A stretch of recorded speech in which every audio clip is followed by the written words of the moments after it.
everybody, I just wanted to do a video because I finished The Timekeeper by Mitch Albom. And here is the plot. I'm Ryan. And that's Ryland. Yeah. So nice to point. Shh. Oh. Okay, sorry. In Mitch Albom's newest work of fiction, the inventor of the world's first clock is punished for trying to measure God's greatest gift. He is banished to a cave for centuries and forced to listen to the voices of all who come after him, seeking more days, more years.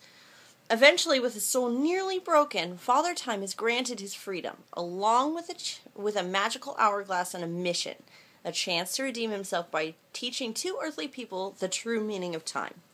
He returns to our world, now dominated by the hour counting he so innocently began, and commences a journey with two unlikely partners. One, a teenage girl who is about to give up on life.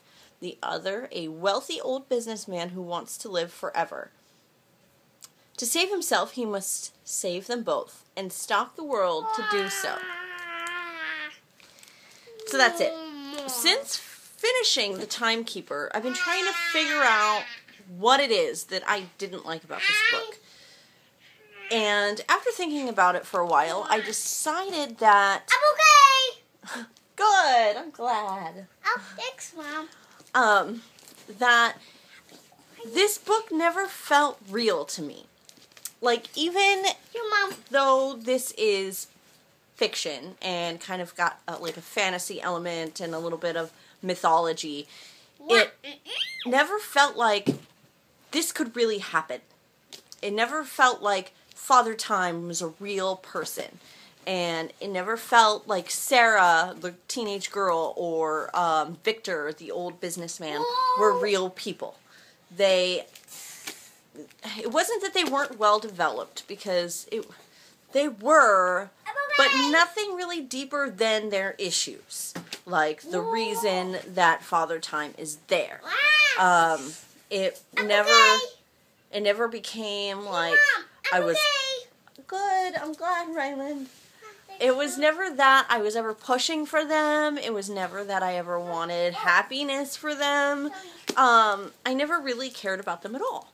And that would have had kind of put a huge damper on the novel, because without my wanting for them to get it and figure out that life is precious and important and they shouldn't take it for granted, instead I was left feeling like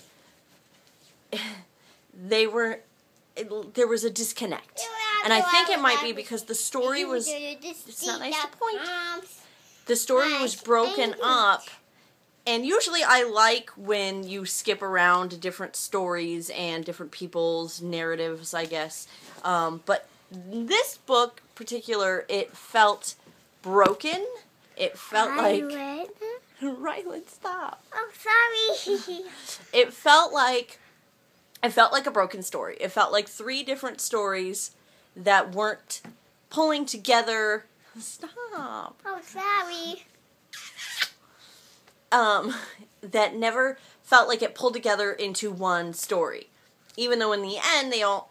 Spoilers. No spoilers. Promise. It rounded out in the end, but it felt like they were all playing cameos in each other's stories, and it never came full into like one full story for me.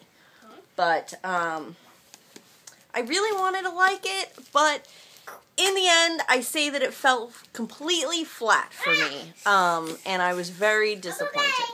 So sorry, Mitch Albom. This book just wasn't for me. So I think I gave it 3 stars on Goodreads. And that's kind of it. That's where I'm at with that. So, next up I'm reading Dare Me by, I don't remember the author's name, I'm sorry. But, I have started it, and it's going really well so far. So, hopefully, well, I have to take it back to the library in like 12 days. So, stop it. So, I will have a review up by then. So, look forward to that.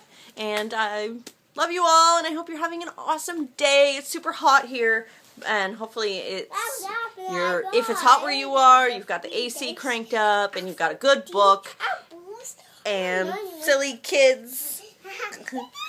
And that just sounds like perfection to me, because that's what I'm doing today as well. So, if you have read The Timekeeper, or you just have general thoughts, I'd love to hear them. Write them in the comments below.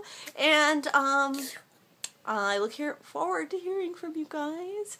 And I love you all, and I know I already said that, but I'll talk to you next time. Okay, bye. Bye.